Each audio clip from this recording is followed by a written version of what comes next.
আসসালামু আলাইকুম। গ্রিনপেন স্কুলের পক্ষ থেকে সবাইকে স্বাগতম। আজ আমাদের আলোচনার টপিক ফাংশন। ফাংশন আলোচনার পূর্বে আমাদেরকে 2 থেকে 3টি বিষয় আগেই জেনে নিতে হবে, কারণ ফাংশনের আলোচনার সময় আমরা সেই টপিকসগুলোর নাম বারবার বলবো।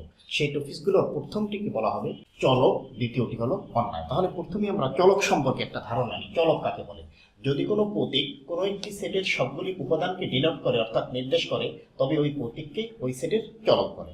তার মানে কোনো এমন একটা প্রতীক যা কোনো একটি সেটের সবগুলো উপাদানকে ডিনোট করবে অর্থাৎ নির্দেশ করবে, সেই প্রতীকটাকে বলা হবে চলক। যেমন এখানে দেখো এই একটা সেট, এর মান হলো 1 2 3 4। এটাকে আবার এরকমেরও লেখা যায় এই x element natural number such that 1 less than x less than 4। এখানে দেখো এই xটা আসলে কি? এই xটা হলো যে এই যে 1 এবং তার চেয়ে বড় মান, 4 এবং তার চেয়ে ছোট সবগুলো মানকে এখানে নির্দেশ করছে। তাই বলা যায় এখানকার এই xটা হলো এই সেটের চলক। আমার মনে হয় তোমরা চলক সম্পর্কে একটি সুন্দর ধারণা পেয়েছো। তাহলে চলকটা কি? আবার আমি রিপিট করতেছি, যদি কোনো প্রতীক কোনো একটি সেটের সবগুলি উপাদানকে নির্দেশ করে, তবে ওই প্রতীককে ওই সেটের চলক বলে। এবার আমরা আলোচনা করব অন্যায়। অন্যায় মানে হলো যে সম্পর্ক, বাংলায় যাকে বলা হয়, ইংলিশে বলা হয় রিলেশন। দেখো, যে সেট কোনো কার্টেসীয় গুণজের একটি নির্দিষ্ট শর্ত মেনে চলে তবে তাকে অন্যায়। তার মানে এই অন্যায়ের শর্তটা কি? একটা কার্টেসীয় গুণজ থেকে আসতে হবে এবং একটা নির্দিষ্ট শর্ত মানতে হবে। সেই শর্ত অনেকগুলো শর্ত হতে পারে। আমি দুটি এক্সাম্পল লিখেছি।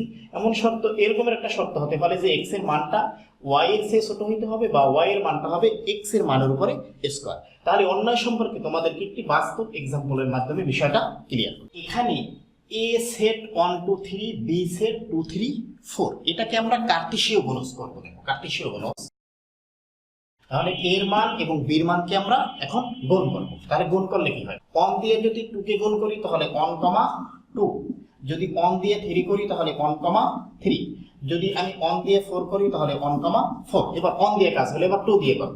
দেখো 2 দিয়ে যদি 2 করি তাহলে 2, 2, 2, 3, 2, তাহলে এই কার্টেসীয় গুণজ হলো আমাদের এই। দেখো এটা তাহলে আমাদের কার্টেসীয় গুণজ। এর মাধ্যমে আমরা তাহলে কি বের করব? অন্যায়। তাহলে অন্যায় বের করার জন্য কথা ছিল কি? একটা কার্টেসীয় গুণজ থেকে নির্দিষ্ট একটা শর্ত মেনে যা হবে সেটা হলো অন্যায়। তাহলে এখানে আমি মনে করলাম এখানে একটি শর্ত। দেখো এখানে আমি শর্তটা ধরেছি x লেস দ্যান y।